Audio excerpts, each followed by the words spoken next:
Good evening. Welcome to the Deep 404. It's an interesting day today in terms of Ukraine and geopolitical news.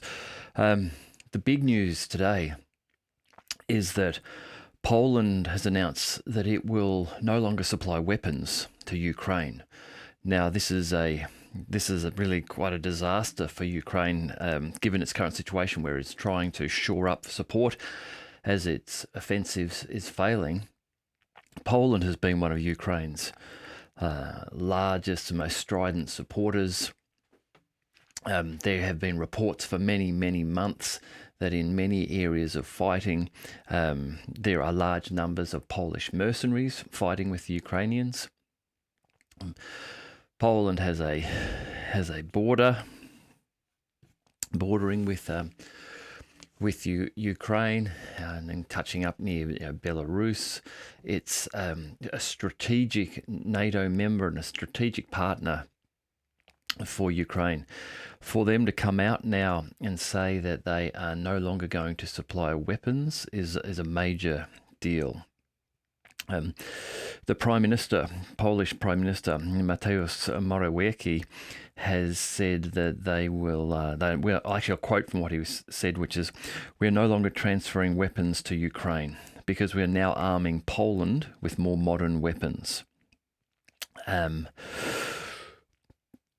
So the Polish are making a decision to keep weapons for themselves, to resupply themselves rather than supply the Ukrainians with weapons. Now, in the Ministry of Defence reports that I read quite often on this channel, you'll know that we quite often hear of things like the Polish crabs being destroyed. The Polish have provided a number of these self-propelled artillery pieces to the Ukrainians, along with, as I said, many mercenaries and much other support.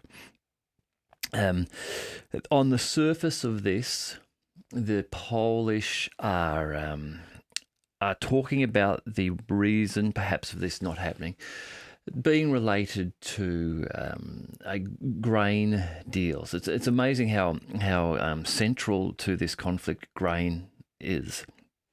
So, with the closure of the Black Sea Grain Initiative, Ukrainian grain has had to be shipped through Europe rather than going out through the Black Sea. It's had to be shipped overland through Europe, and that has forced European destinations to pick up more of the grain. Now, the grain being sent to members of the UN in an agreement that they had, this in May of this year, a ban was put on Ukrainian grain imports into UN nations. The ban was put there because the nations of Bulgaria, Hungary, Poland, Romania, and Slovakia had complained that Ukrainian grain was being provided and offered at such low prices that it was having an impact upon the domestic grain producers, the farmers within those nations. So in May, a ban was placed upon the need to purchase Ukrainian grain by those nations. However, on Friday, the European Commission has lifted that ban. It's lifted the import ban. It's suggesting that the problems that were being raised in Poland and Hungary and Romania and Slovakia and that were no longer existent, and that they should resume purchasing Ukrainian grain.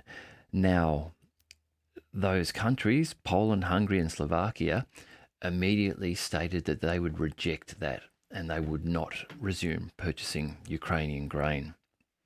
There have also been some allegedly some problems with Ukrainian grain over the last year, with them containing contaminants which these European nations would not accept. So Ukraine is trying to get its grain out, trying to force the European Commission, the UN, to mandate it happen. The European Commission has said the ban has been lifted. These nations of Poland, Slovakia, and Hungary have stated they're not rejoining the deal. Now, this has obviously upset Ukrainian President Zelensky at a UN meeting early this week where he was speaking. Last week, where he was speaking, he stated that he's disappointed in some of the nations of Europe, and that in effect they were helping Russia, is how he sees it, their stance on grain exports. President Volodymyr Zelensky of Ukraine said, "It is alarming to see how some in Europe play out solidarity in a political theatre, making a thriller from the grain. They may seem to play their own role, but in fact they're helping set the stage to a Moscow actor." And so this is where Morawiecki, the Polish Prime Minister, said, "I am warning Ukraine," his response, "I am warning Ukraine's authorities, because if they are to escalate the conflict like that, we will add additional products to the ban on imports into Poland. Ukrainian authorities do not understand the degree to which Poland's farming industry has been destabilized. We are protecting Polish farmers." So, obviously, Poland is unhappy about the grain deal. I think that's perhaps part of what its public reasoning is for stopping weapons supplies. It's, look, we're unhappy with Ukraine at the moment. We're going to expand our ban on things to Ukraine. It's going to include weapons. But really, in reality, it's deeper than that.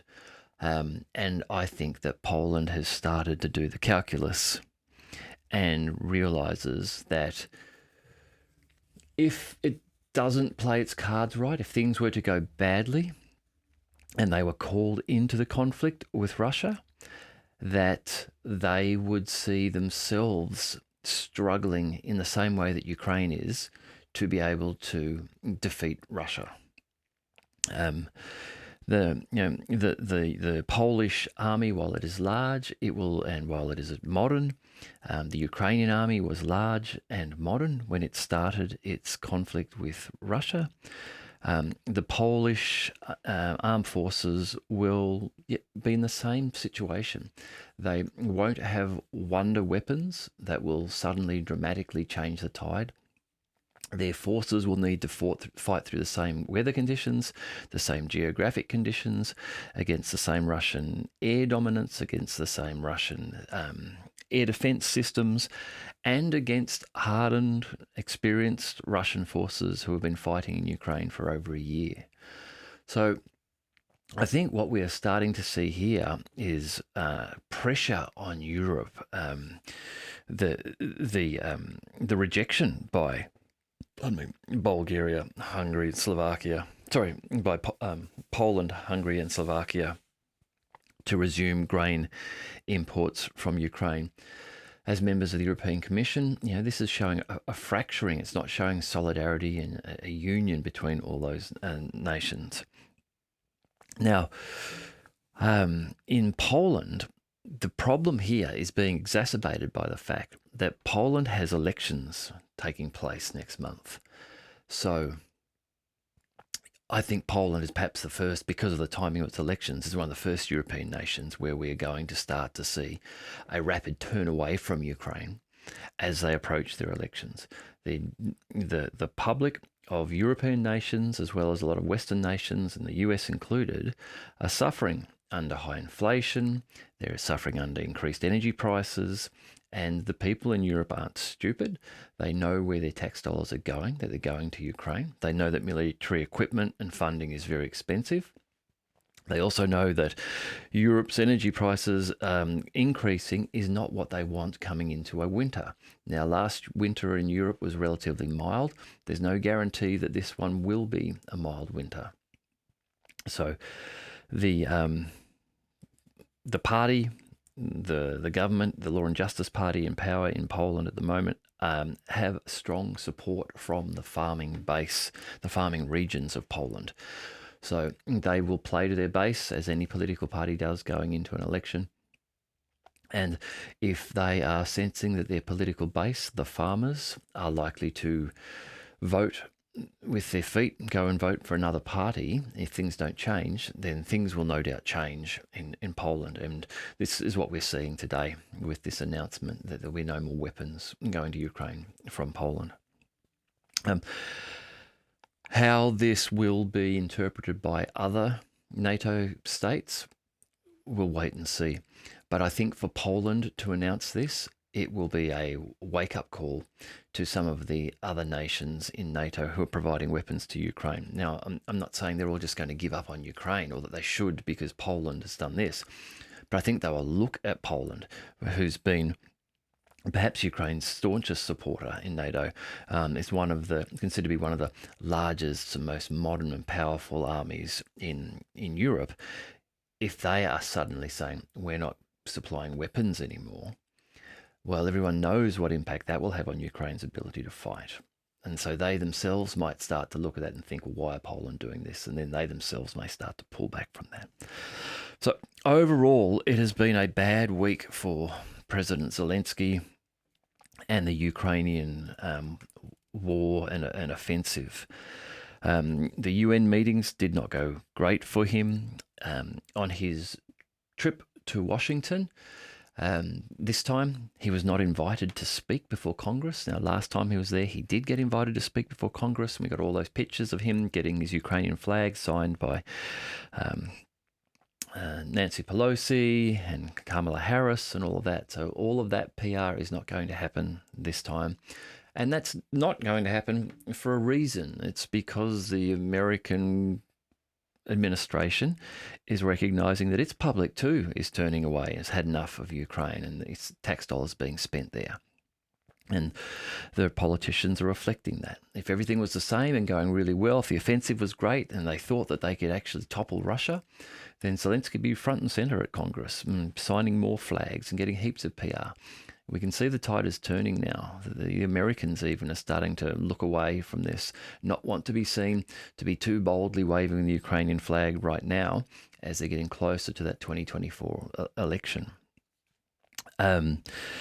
He was reportedly refused meetings with Polish President Duda and with Brazilian President Lula, who refused to meet with him.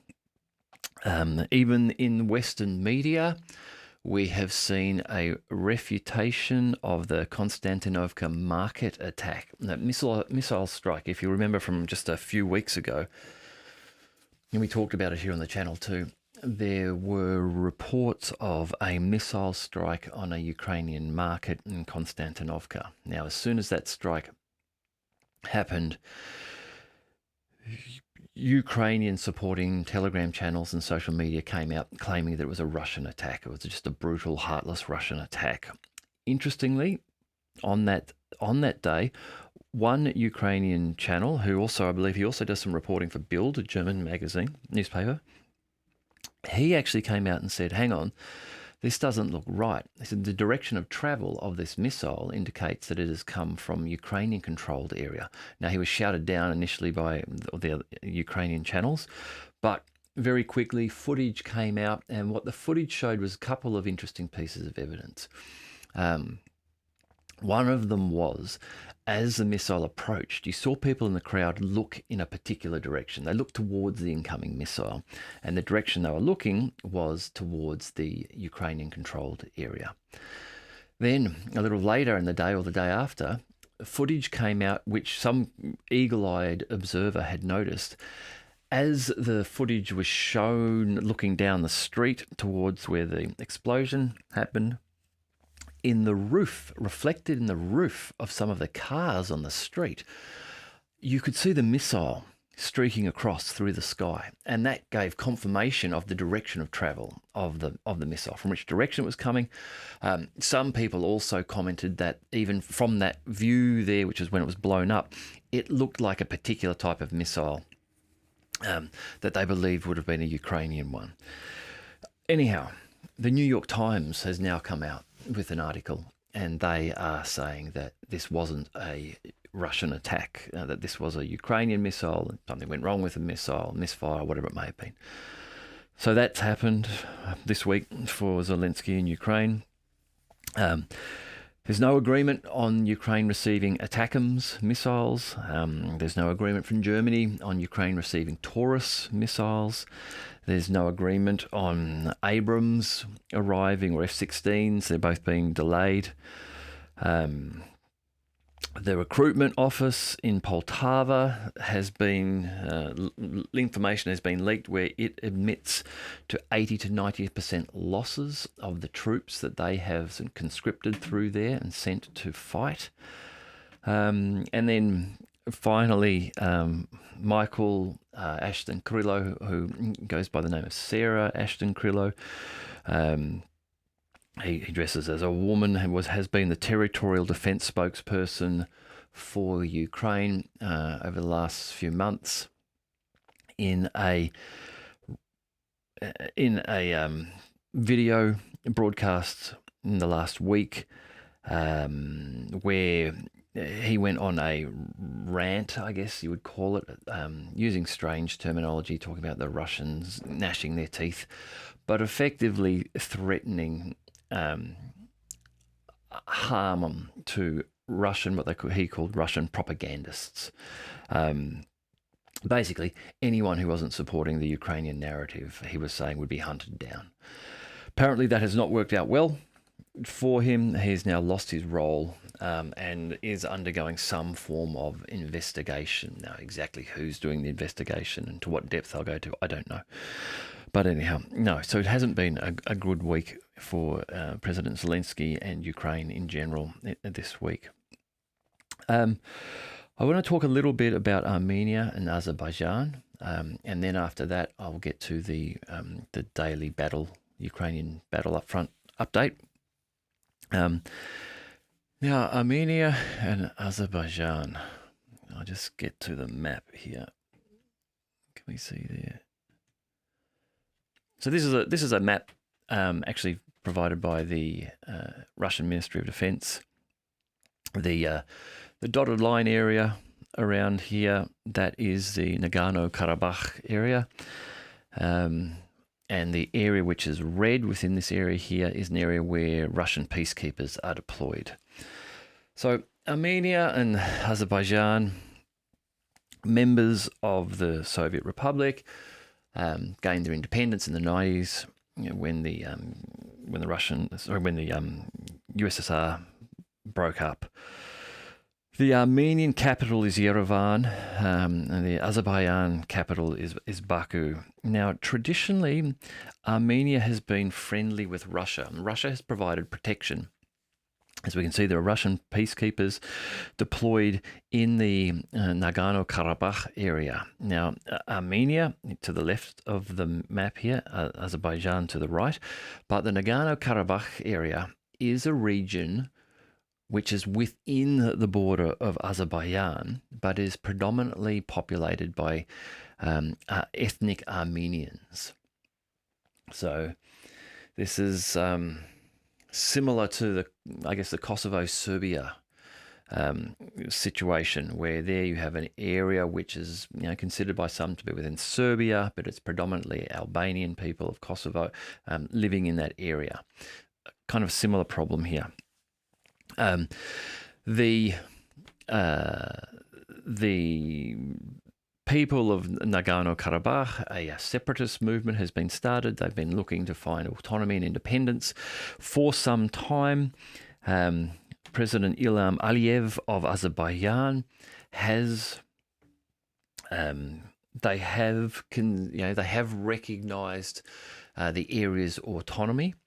However, in recent time, they have been making a move away from that, and their rhetoric has changed to suggesting that the people, the ethnic Armenians living in Nagorno-Karabakh, need to integrate into Azerbaijan. Now, there has been fighting over this area for many years. There was a war there in 2020. In that war, Azerbaijan captured more area and control of this area, and Russian peacekeepers have been put into there to provide protection to the ethnic Armenians. The most recent fighting, which started just a few days ago, really sort of started to flare up in December of 2022, when Azerbaijan, they mounted a blockade of the Lachin corridor. And the Lachin corridor is the small connection. You can see, if you can see the map here, it's highlighted in the blown up circle area, but it's in the bottom, the southwestern area of the Nagorno-Karabakh region. And it is the only road that connects Armenia to the 120,000 or so ethnic Armenians in the Nagorno-Karabakh area. So that happened in December. Tensions have been rising. In the last week, some fighting has begun again. Azerbaijan forces have moved their forces to the border with Armenia, to the border around Nagorno-Karabakh, and there has been fighting, and there have been reports of people dying. I can't confirm the reports on either side. There have been reports of some very limited losses to Azerbaijan forces, and reports of up to perhaps hundreds of people in the Nagorno-Karabakh area having perhaps been killed in the fighting. I haven't gone into the detail of that, so I can't confirm that either way.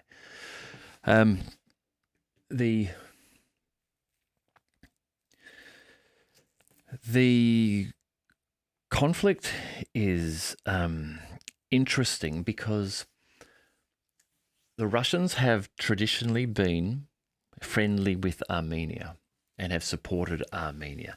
Now, the Turks who are in Turkey, who is off this map to the southeast of this map, have traditionally been friendly with Azerbaijan and have provided, reportedly, Bayraktar drones and things like that to Azerbaijan, which were apparently influential in Azerbaijan's success in the 2020 war. Now, what's interesting about what is happening here is that there are reports that Nikol Pashinyan, who is the Prime Minister of Armenia, he has effectively recognized that the Nagorno-Karabakh region falls under Azerbaijan's sovereignty. Now, so this is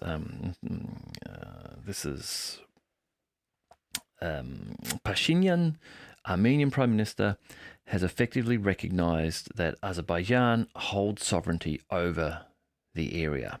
Now, this has caused problems for him. There have, in fact, been riots today outside the government buildings in Armenia because supporters of the separatists within, or the people living within the Nagorno-Karabakh area, believe that their Prime Minister has not done enough to support them, and believe that he has effectively betrayed them. Now, Russia is also being decried in these protests in Armenia as not having provided enough support for those people in the Nagorno-Karabakh area. And so this whole thing is complicated. It's complex. President Putin of Russia has stated that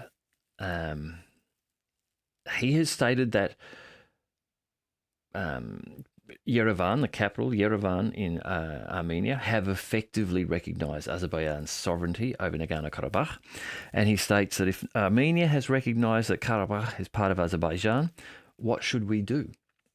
So he's suggesting that the Armenian leadership has said Azerbaijan has sovereignty over this region. Azerbaijan have said, we believe that there is terrorist or separatist activity happening in this area, and it's within our country, and we have sovereignty over it. And so they have, they've set to cut off the enclave and to now start military operations against those within the area, in the region. And President Putin has then said, well, this is an internal matter for Azerbaijan and Armenia to resolve. This isn't one for us. It's not that that President Pashinyan of Prime Minister Pashinyan of Armenia has come to Russia begging for help and support. Like, please help us and support us here. That hasn't happened, it seems. Instead, he has recognized Azerbaijan's sovereignty over the area. So this is interesting as to why he has done this, or why he may be doing this.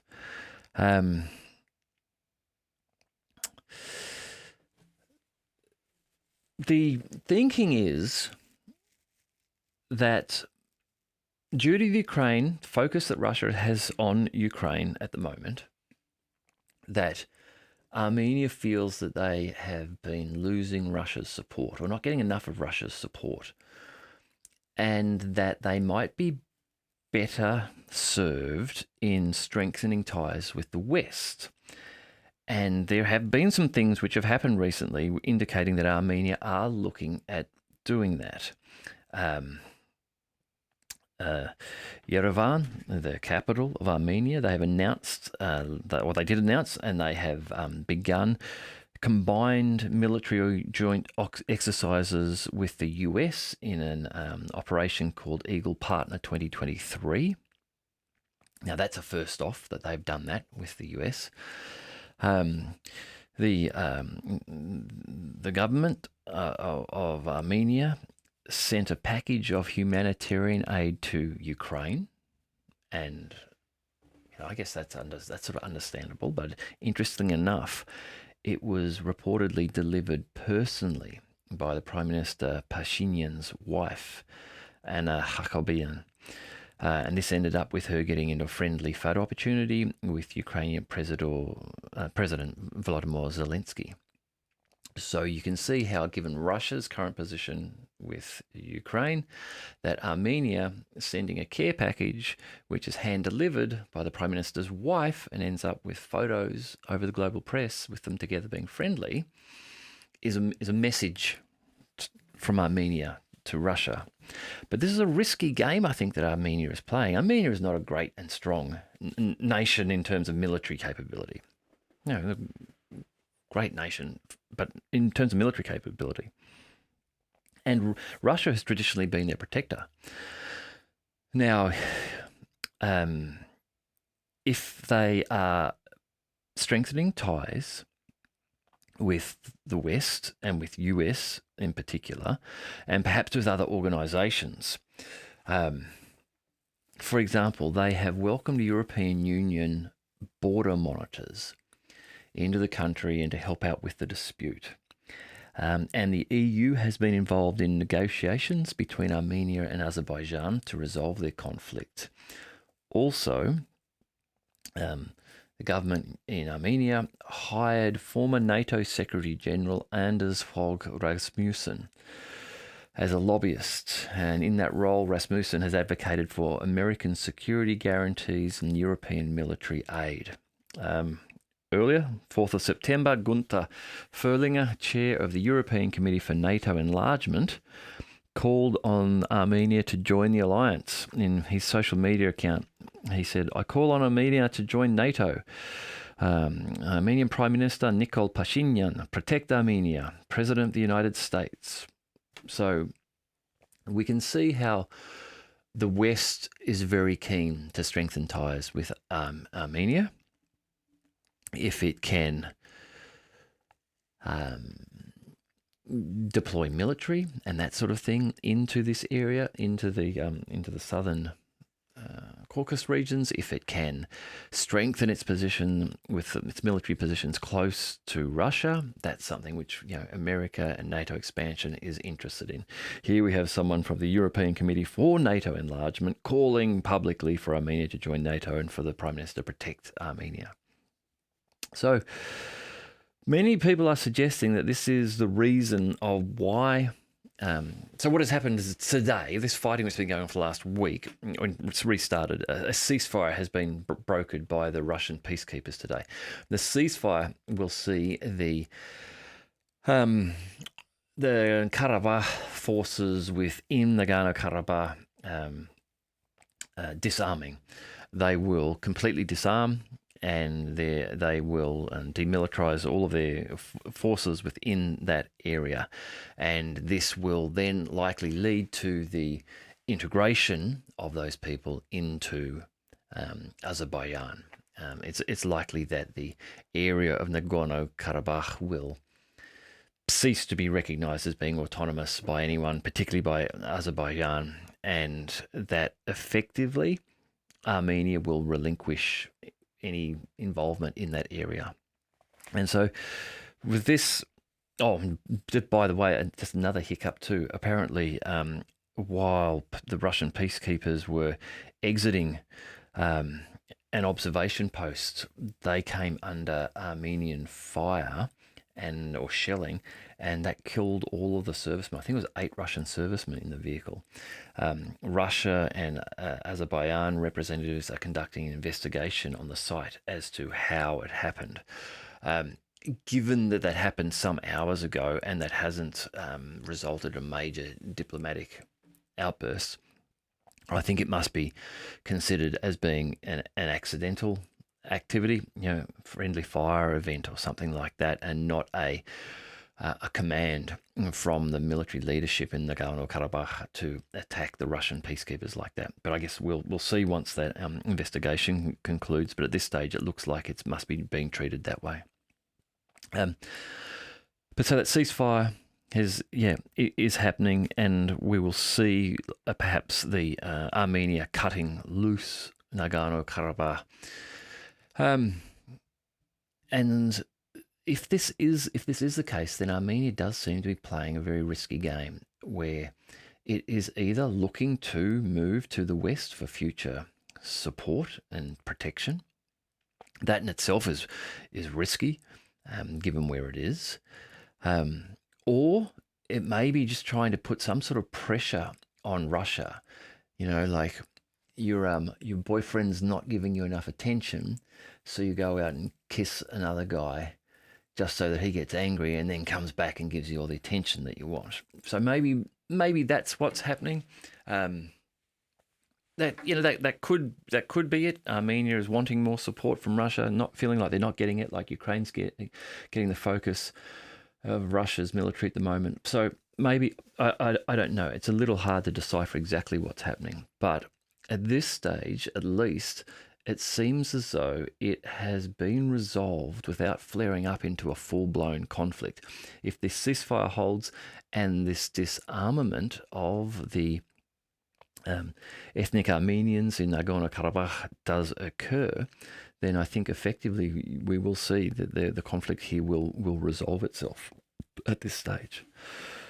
Anyhow, interesting other geopolitics. Now, on to the battle update, the Ukrainian battlefront update for the day. Let's just get our map up here. All right, so this is, again, I read this from the Russian Ministry of Defense. This is their daily report.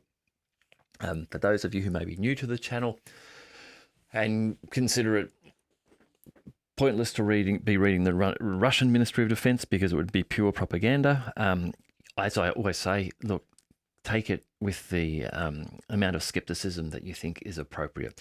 The reason that I use the Ministry of Defense reporting is that it is at least consistent. Every day, the Russian Ministry of Defense provides this update on the battle. So we have at least the ability to set some sort of a baseline level of consistency. And we're able to look for some of the things that they mention and look to verify them via social media channels where they post video footage. One I've mentioned a number of times is where the Ministry of Defense reported upon 2 M777s having been destroyed in an area, and then we were able to find video footage of that showing the M777s having been destroyed.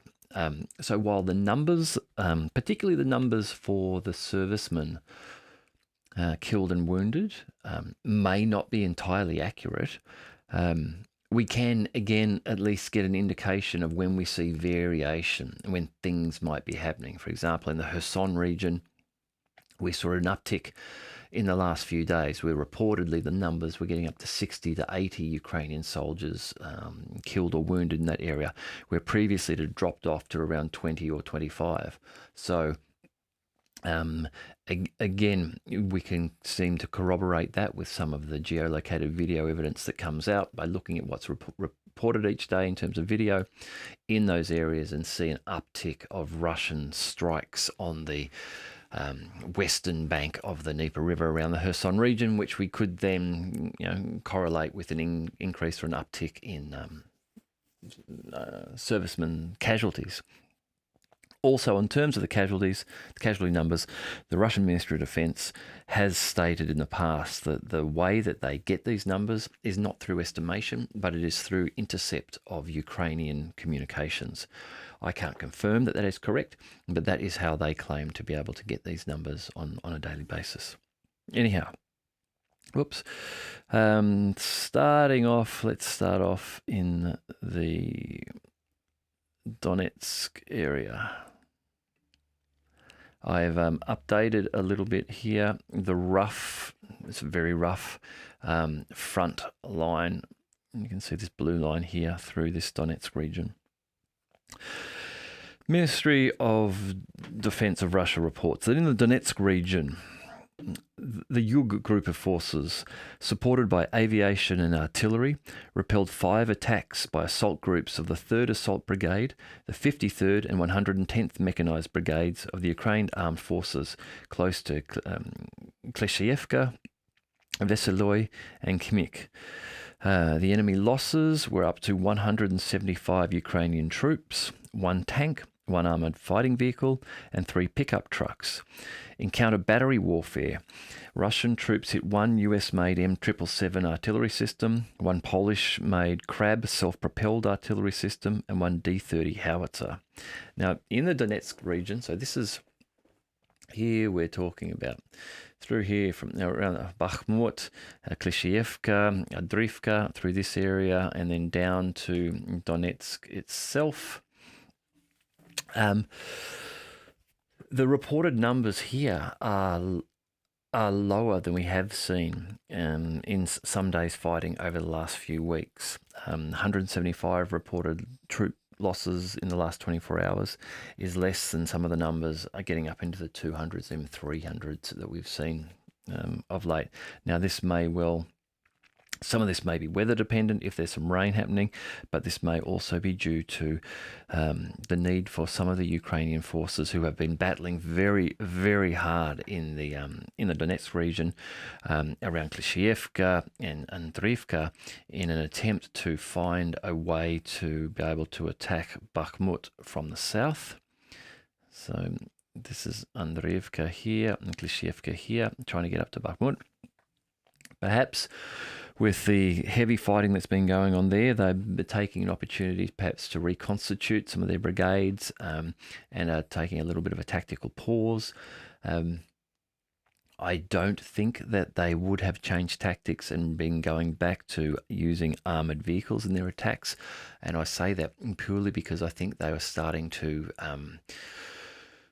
struggle with numbers of armoured vehicles. We know that the Ukrainians did commence their offensive with armoured vehicle heavy attacks, but they struggled in minefields and with anti-tank fire and against the alligator attack helicopters. And they have more recently been moving to attacks where they will approach with an armoured vehicle and then disgorge foot soldiers, and they will go out and make attacks against positions. So this decrease in numbers may be because of a slowing of the Ukrainian attacks in this area. Now, in the Zaparosa region, so moving over here to Zaparosa. Again, updated front lines in this region's roughly updated. In the Zaparosa direction, units of the Russian group of forces supported by helicopters, artillery and heavy flamethrower systems, they're the TOS-1 thermobaric systems, repelled 3 attacks by the Armed Force of Ukraine's 71st Jaeger Brigade close to Verbove. Verbove is just here on our map, is to the east of Robotny. Robotny is where intense fighting in this area has occurred. Verbove is an area to the east of Robotny where the Ukrainian forces have been attempting to widen their front instead of just pushing down in a point where they were starting to do that and getting down around Novoprokopivka. They've now putting a lot of effort on Verbova. Verbova is just where the first line of the real Russian defense, so the Surovikin line, that's where the Ukrainian forces are just touching that around Verbova. A cluster of manpower and hardware of the 116th Mechanized Brigade of the AFU, Armed Forces of Ukraine, near the locality of Charavnoy, was hit by fire. Up to 35 Ukrainian troops, 2 armoured fighting vehicles and 2 motor vehicles were eliminated. In counter-battery warfare, the Russian troops hit 1 US-made M109 Paladin self-propelled howitzer, 1 Akatsiya self-propelled artillery system, 2 D-30 and 1 D-20 howitzers. Again, much lower numbers in the Zaparosa region than we've seen over the last few days. There seems to be some sort of a pause on the front line from the Ukrainians. As I say, that may be in an attempt to rotate troops out and rotate others in and reconstitute brigades, perhaps, but certainly 35 reported losses in the area of Zaparosa is low for what we've seen in the last few weeks of the battle. Moving up to the Krasny Liman area, up here. In the Krasny Liman direction, attacks by the Center group of forces, strikes by Army aviation and artillery fire, repelled 2 attacks by assault groups of the 63rd and 67th Mechanized Brigades near Chervenaya Dibrova, which is just in the Lugansk People's Republic. Also close to Torsky. Torsky is just here on our map.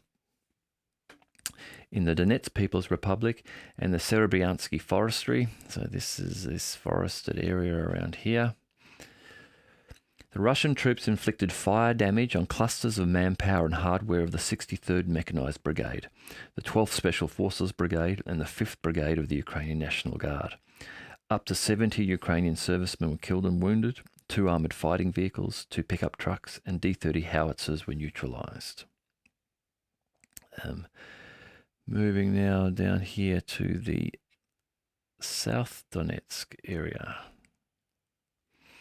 In South Donetsk direction, the Vostok group of forces, in cooperation with aviation and artillery, repelled 1 attack of an assault detachment of the Armed Forces of Ukraine 110th Territorial Defence Brigade in the direction of Pryutny.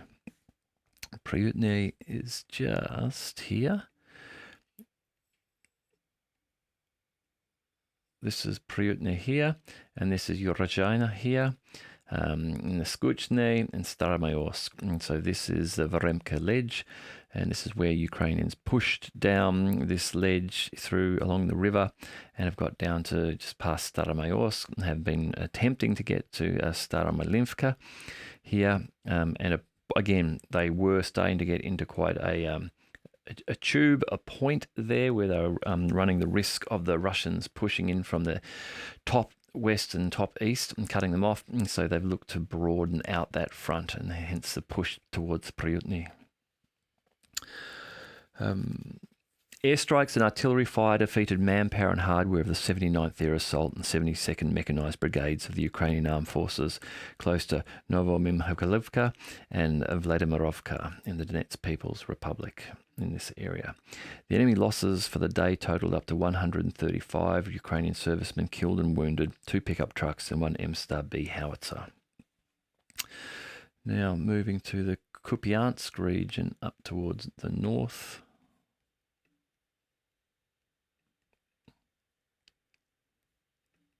Kupiansk up here.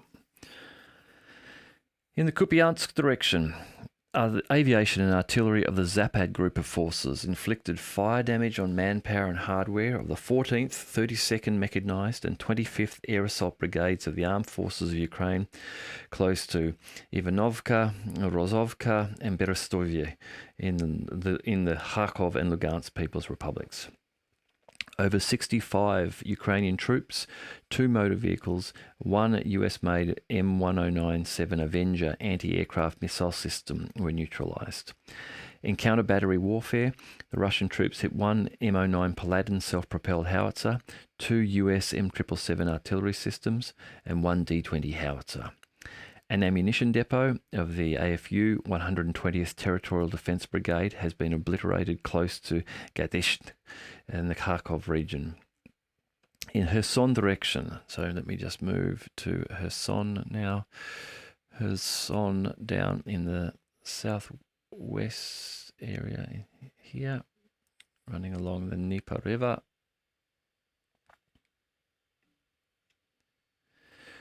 In Kherson direction, 4 sabotage and reconnaissance groups of the Armed Forces of Ukraine Special Operation Forces close to Kadatskoy and the islands of Aloyshkinsky and Peryaslavsky were eliminated. The enemy's losses were over 60 Ukrainian servicemen, 1 armoured fighting vehicle and 4 motor vehicles.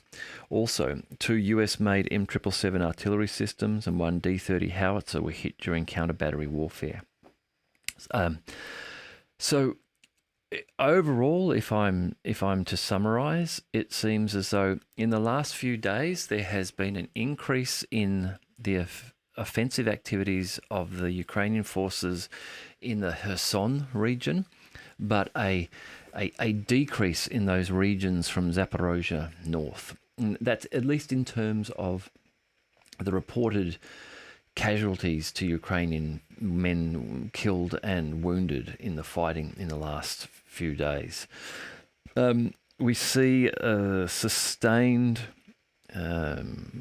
decline in the Ukrainian artillery equipment.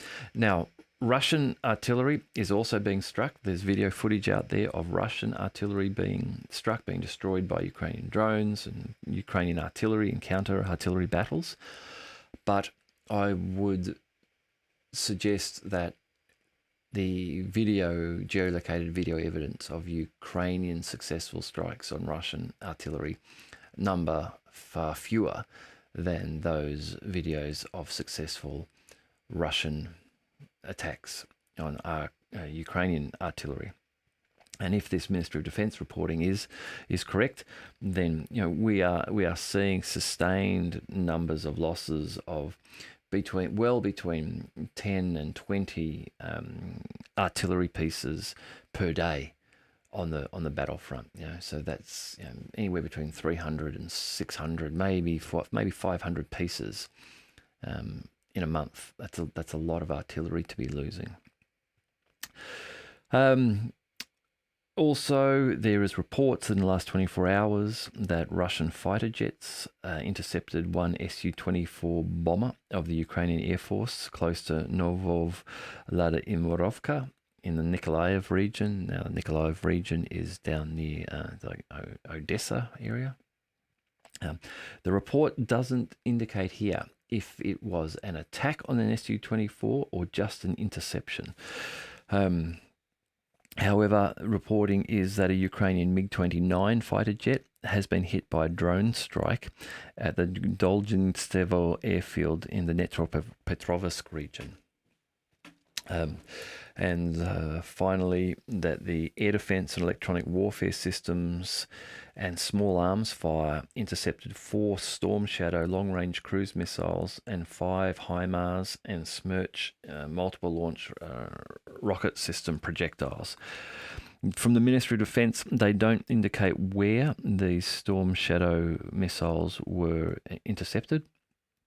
But it's interesting that another 4 of them have been launched. We hadn't seen any until just the recent attacks or attempt at the Kerch Bridge. There had been a big pause where there had been none fired since the 7th of August after an attack on the air base in the Khmelnytsky region, the centre of Ukraine. It seems as though that there are either some small numbers of Storm Shadows remaining, or perhaps they're being supplemented now by French Scalp missiles. Yeah, overall, look, an interesting day. I think it will be big in the news in the coming days about Poland if they do stick with this decision to no longer supply weapons to Ukraine. Um, that seems to be the first big announcement of something like that. While we've had a lot of rumours that getting into this time of the year, October, November, December, if success isn't demonstrated by the Ukrainians on the battlefield, that the United States would look to tail off its support, and we have seen smaller and smaller packages of support being announced. There hasn't really been one of the NATO states coming out to say that we're not going to do this anymore. We're not going to provide weapons anymore. And I think that the Polish doing it because they have depleted their stocks to some extent, and they're probably, they perhaps didn't think that this conflict would have gone this long, where they would have needed to provide this level of support. They may have bought into the narrative that Russia would be a pushover. Now that hasn't turned out to be the case, and they've been depleting their stocks, and they're realizing that they're not on a war footing. It's not simple and fast for them to produce things like self-propelled crabs and all this other equipment that they require, and that they can't easily get it off their NATO member allies because they're all in the same position, not being a war footing, having given away lots of their stock. They're now getting to the point where they've got orders in with their weapons manufacturers, but those orders aren't things that can be taken off the shelf and supplied today. Their orders in some cases will take years to deliver. So I think Poland has reached that point where they are now saying, shit, if this goes further, if we get drawn into this against our will somehow, we're not really ready for this, and we'll end up like Ukraine. It's just that we'll struggle further with logistics because we've got to get all of our kit from Poland into the front line with Russia. All right. Hey, if you've watched it this far, thank you very much for watching it. I hope you're enjoying the reports. If you haven't subscribed already, please do subscribe, and I look forward to talking to you again soon.